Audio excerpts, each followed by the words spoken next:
So we're at anchor here in Stokes Bay and we're doing some work on the maximum distance at which we can detect a small fast vessel by radar and visually. The principal limiting factor is that the height of eye, the line of sight from the eye to the vessel or from the radar to the vessel. And because the vessel is fairly close to the water, then essentially that is likely to be no more than about 2 to 3 nautical miles. In this instance, we've got a very high definition radar here. The ranges that we're getting are around about 1.5 miles.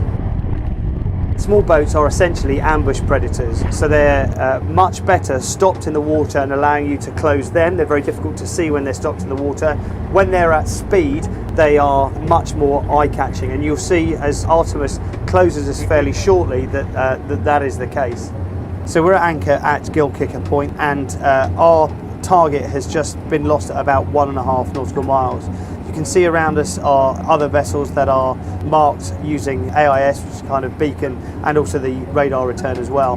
And essentially what we're looking for down the threat bearing is for the vessel to start to paint as it closes us.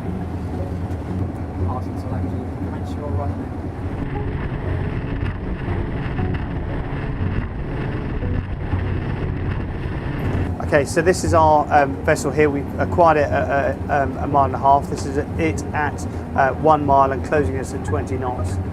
So using the binoculars instead of just the naked eye, you multiply the distance in which you can detect a vessel by 7 times. Binoculars are incredibly useful in maritime security.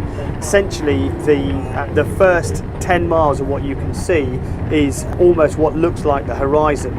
Anything that sits below the horizon coming towards you is normally inside 1 nautical mile. So the technique is to scan the horizon using the binoculars. So the vessel's closing us at 32 knots. You can see it here now at just inside 0.5 nautical mile. When you look at the wake, you can see how much more obvious that makes it.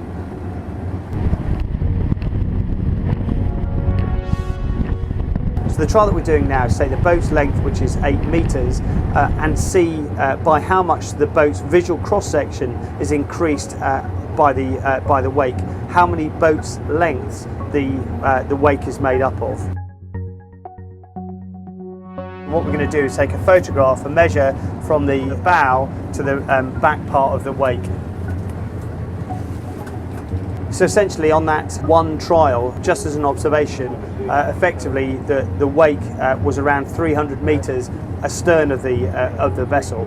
If you think about that being an 8-metre boat, the visual cross-section is vastly increased by going at speed. If you can see the vessel stopped in the water at 1.5 miles, then there are a couple of things that will increase that probability. The first is if the vessel is moving fast. Because we're predators, we are able to see vessels or able to pick up things that are moving faster than their surroundings. The second thing is because the vessel is no longer just 8 metres in cross-section but 308 metres in cross-section, then that target is much bigger.